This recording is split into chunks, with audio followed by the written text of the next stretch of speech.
Now, Key, you spar Shakur Stevenson a lot. How many rounds would you say you got in with him? It's definitely over 100 rounds, but those rounds came when he was so much younger. Like, see, people don't know. If people watch the interview, I want to say, I think it was with him and Gillian on the podcast, right? He talked about how he didn't necessarily take boxing that serious early on, and then he ended up going to an international tournament as a runner-up because something happened with the guy who won first, and he was the only fighter to win. You seen a huge change in him after that. After that, he did them camps in Colorado, and he came back, and he was a completely different fighter. So, I don't know. I like to say, like, I can't really count those rounds. He was not the same fighter, not even close to a fighter that he is now. What age did that change occur? I want to say that was around like 16, in between 15, 16 or 16 years old. I think is when he went to that tournament and he won his first international tournament. That was when you seen it was like a switch. And I don't know if that was like the confidence, like that gave him the confidence and the belief to say like, I belong on this level. And then from there, you just seen, you seen the switch. Like, people don't know, like, Shakur was one of the kids, like, he would come in the gym and he would barely hit the bag. He would literally spar 14, 15 rounds, all the grown men. He just want to spar all day, spar.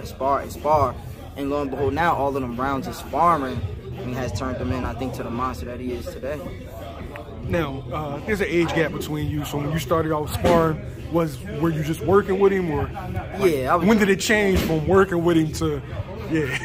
I want to say, so 2014, however old he was in 2014. 2014, he had just fought Antonio Vargas. He beat Antonio Vargas in the USA Nationals. All right, he came back. He was supposed to fight in the gloves. He lost to, I think it's Malik Jackson. He lost to. So he came back to help me get ready for Nationals. And when he was helping me get ready for Nationals, at that time, that was 2014, around April, you could see it was complete. At that point, it's no more, I can't work with you.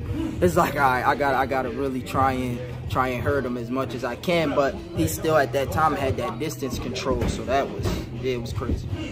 When did you know he was special?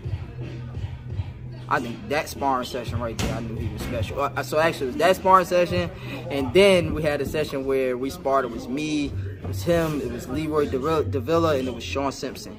And I remember Shawn Simpson. And you can see the level of IQ and skill and technique, and that's when it was like, oh yeah, this kid is special.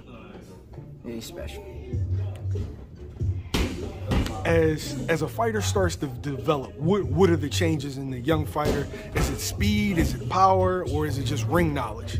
I think it's ring knowledge. I think that's the one thing that I think carries over. Like, when you look at a lot of the top tier fighters, the very, very top echelon of fighters, the ones that have the best IQ are usually some of the most legendary fighters. Like, they still have a lot of the skill sets to go along with it, the speed, maybe it's power, maybe it's time and ring general shit, but it all starts to come back to they have a great IQ, and in the ring, they can make adjustments. They have heart, they have all of those things. So I think when it came to Shakur, he had everything.